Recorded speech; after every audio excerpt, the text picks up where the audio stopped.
Hi everybody, and welcome to this video on model railway set track. And in the next few minutes we'll be answering the question, which one do you think is better, the older or the newer set track, and why?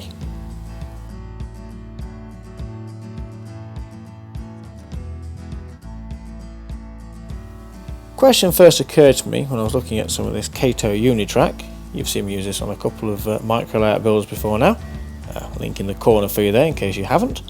And I say, nice little track, ballast shoulders pre-formed, and it clips together easily, as you can see. But unfortunately, when it's together, the sleeper spacing is a bit odd because it goes from being a nice regular space to this double sleeper configuration on the joint, which personally I just think, well, it looks wrong. So I thought I'd take a look at some of the 00 gauge set track that I've got here. This is offering from Hornby, it's an 801. And here's the Peco version, which you can see is the same length, although when we actually do put them together, you will notice that they've actually got a different sleeper spacing, which is interesting because, depending on who you ask, people will tell you they're actually both wrong. But I suppose that's a conversation for another day. Anyway, they do fit together, as you can see here.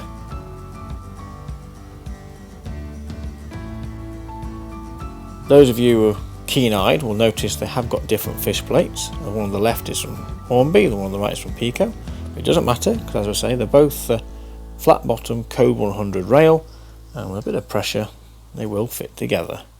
There we go. It's just because the fish plates are new, they're a bit stiff.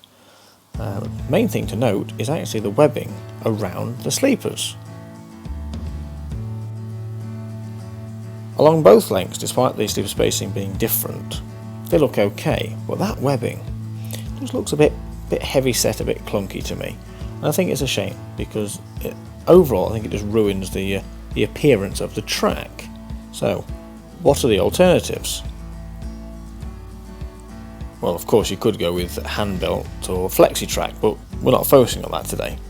Instead I'm going to take you back here to the old Hornby Railways set track points from Rovex, and you can see we get it out the cardboard sleeve.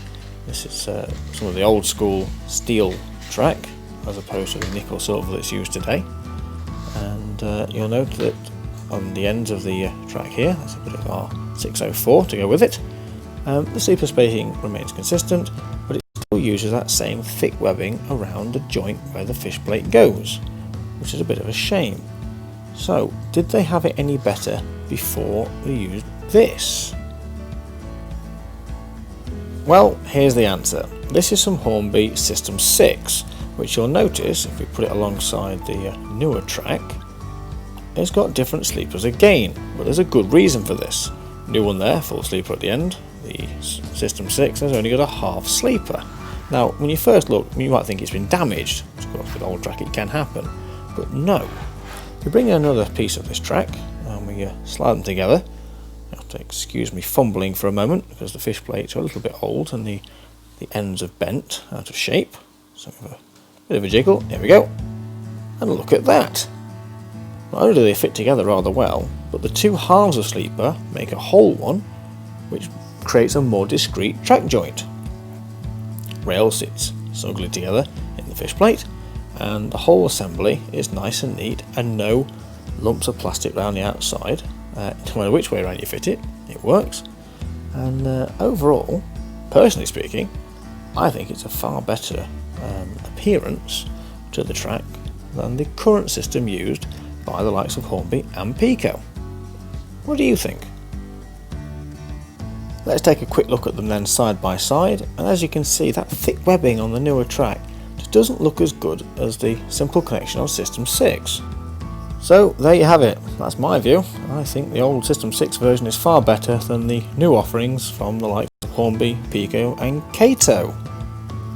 Let me know what you think please guys in the comments below, and I'll leave you by just saying thanks for watching and bye for now.